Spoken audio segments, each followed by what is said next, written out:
السلام عليكم ورحمة الله وبركاته. خبجم توتا هردف توتا يوتيوبي channel أبساتكنو أكم جرتو نجاة كيساني يرو ديرا دفقايسين الرابديتين جرا هرامو برومسا هدو اسم فايدو توكو كبات دي اسنف دي هديتين جرا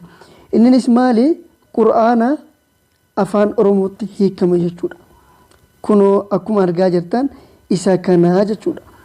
hordoftoota kiyya kabajamu sagalee quraanaa kana tokko waliin dhageeffannee sanbooda akkaataa itti fayyadama aappichaa akkamitti akka buufattan hunda isaa kan waliin ilaallu taha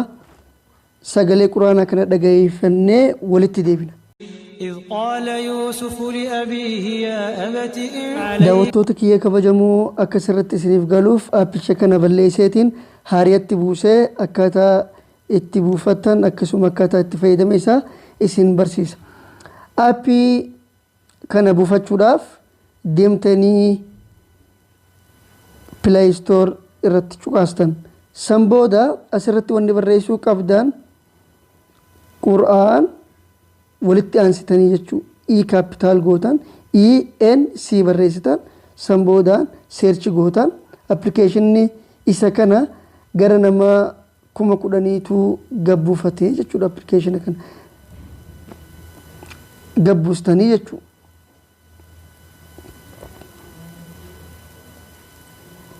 san booda haala kanatti isiniif gabbu'a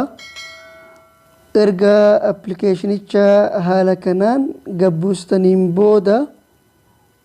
wanti godhuu qabdan open jettanii seentan jechuu san booda haala kanatti isiniif fida wanni godhuu qabdan as tuutanii jechuu erga tuutan booda afaan oromoo argachuudhaaf gad harkiftan hanga dhumaatti jechuu dhumarra dhuftan san booda gama dhumaa kanarratti jechuu oromoo translation kajuu kanarratti cuqaastanii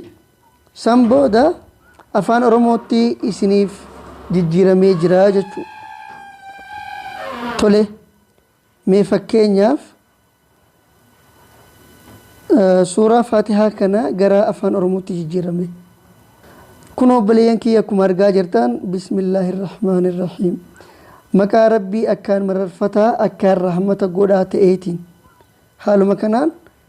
jijjiiree jira jechuudha. Faaruun hundi kan rabbii gooftaa aalamaati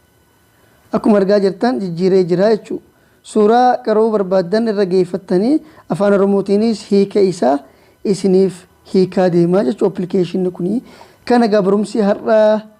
akka isinitti tolee abdiin qaba. Daawwattoota kiyya kabajamoo barumsi guyyaa har'a kana fakkaata viidiyoolee nama barsiisuu akkasuma nama bohaarsuu nama bashannansiisuu argachuuf YouTube channel Obsaatiknoo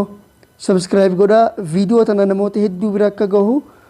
subscribe godhaa like godhaa viidiyoos karaa